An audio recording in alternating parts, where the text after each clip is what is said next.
नमस्कार विद्यार्थियों। आज हम हिंदी शब्द विवेचन में हिंदी शब्द के जो विविध अर्थ लिए जा रहे हैं उसका हम विशद चर्चा करेंगे।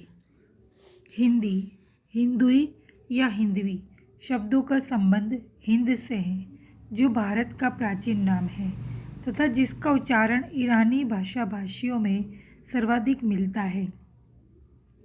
अतः हिंदी शब्द के वास्तविक रूप को जानने के लिए हमें उसके व्युत्पत्ति परक अर्थ, सामान्य भाषा परक अर्थ, विशेष भाषा परक अर्थ आदि को समझने का प्रयास करना पड़ेगा। तभी हम जान पाएंगे कि हिंदी शब्द क्या है, हिंदी कौन सी भाषा पहले रही है और आजकल हिंदी से किस भाषा का बोध होता है। पहला हम जो लेते हैं वो व्युत्पत्ति परक अर्थ। हिंदी शब्द हिंद शब्द से इक प्रत्यय के योग से बना है। यह तो निर्विवाद सत्य है कि भारत और ईरान का अत्यंत प्राचीन काल से गहन संबंध चला आ रहा था। 500 ईसा पूर्व के आसपास दारा प्रथम के समय में सिंधु नदी की समीपवर्ती संपूर्ण भारतीय भूमि ईरानी शासकों के ही अधिकार में थी। शक द्वीप के ब्राह्मण फारस के पूर्वोत्तर भाग से आकर भारत में बसे थे, जो शाकल द्वीपी ब्राह्मण कहलाते थे। अतः प्राचीन संबंध के कारण ही भारतीय सिंधु एवं सप्त सिंधव शब्द ईरान पहुँचे तथा ईरानी भाषा की यह विशेषता है कि वहाँ स को ह बोला जाता है, जैसे संस्कृत सप्त का अवस्था में हफ्त, संस्कृत असुर का अवस्था में अहुर आदि होना।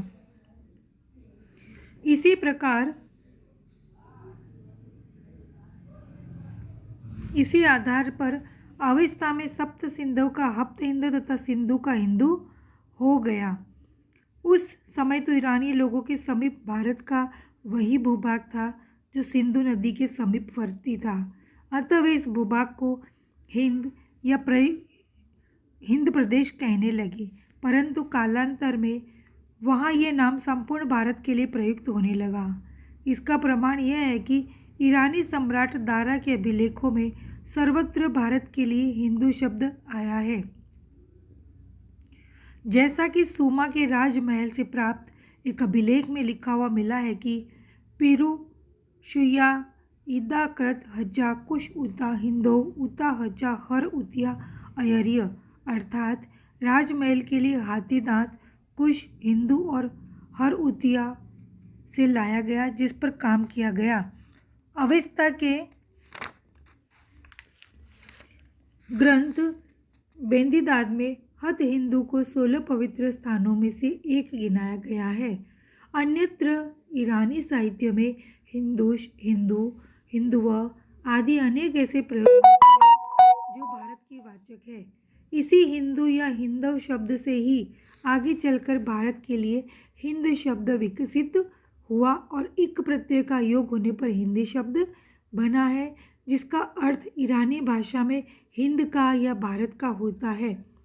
इस प्रकार हिंदी शब्द का प्राचीन अर्थ भारत का निवासी, भारत की वस्तु, भारत के पदार्थ आदि होता था।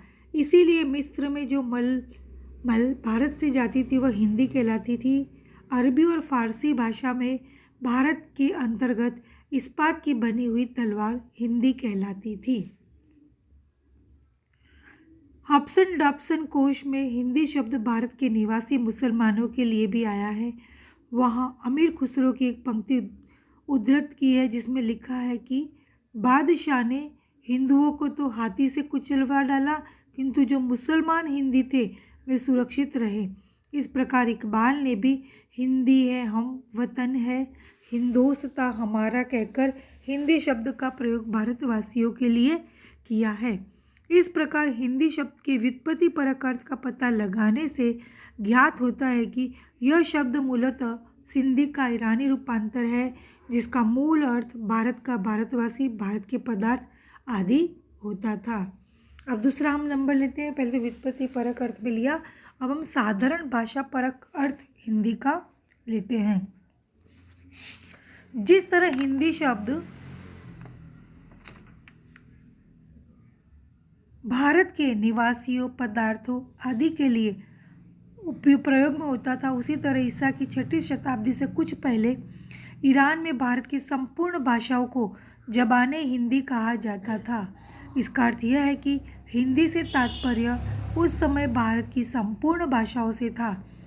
इसका प्रमाण यह है कि ईरानी बादशाह नौशेरवां ने जिस समय संस्कृत के पंचतंत्र का अनुवाद फारसी में कराने के लिए हकीम बजरोया को भारत भेजा, उस समय अनुवाद की भूमिका नौशेरवां के मंत्री बुरजर्ज मिहिर ने लिखी, जिसमें उन्होंने स्पष्ट लिखा है कि यह अनुवाद ज़बाने हिंदी से किया गया है।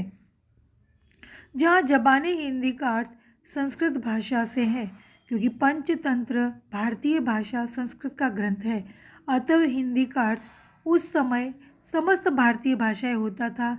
ऐसे ही जब 7वीं शताब्दी में महाभारत का अनुवाद फारसी में हुआ तो महाभारत की मूल भाषा को ज़बाने हिंदी कहा गया।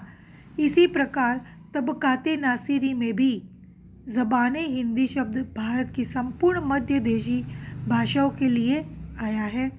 1933 ईसा में इब्न बतूता का लेख मिलता है, जिसमें उसने लिखा है किताबत अलाबाज अल ज़रा बिल हिंदी, अर्थात कुछ दीवारों पर हिंदी में लिखा था।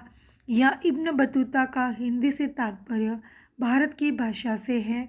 इस प्रकार पहले अधिकांश मुस्लिम ग्रंथों में हिंदी शब्द भारतीय भाषा अथवा भारत के मध्य भाग की भाषाओं के लिए आया है, क्योंकि उस समय तक मुसलमान लोग भारत के इतने ही भूभाग से परिचित थे तथा इतने भाग से उनका अधिक संबंध आया था। विद्यार्थियों, यहाँ पर मैंने जो बात बताई है या जो नाम लिए हैं, ये नेट की दृष्टि से, नेट और स्लेट या सेट है, उसमें भी इसमें से काफ़ी प्रश्न पूछे जाते हैं। इस लिहाज से या दृष्टिकोण के आधार पर मैंने जो जो आपको बताई, आप उसे ध्यान से देखिएगा और ध्यान से उसे याद करने की कोशिश करिएगा। समझिए ये शब्द कहाँ से आया, फिर साधारण भाषा परक अर्थ में कहाँ कहाँ ये शब्द मिलता है। धन्यवाद विद्यार्थियों।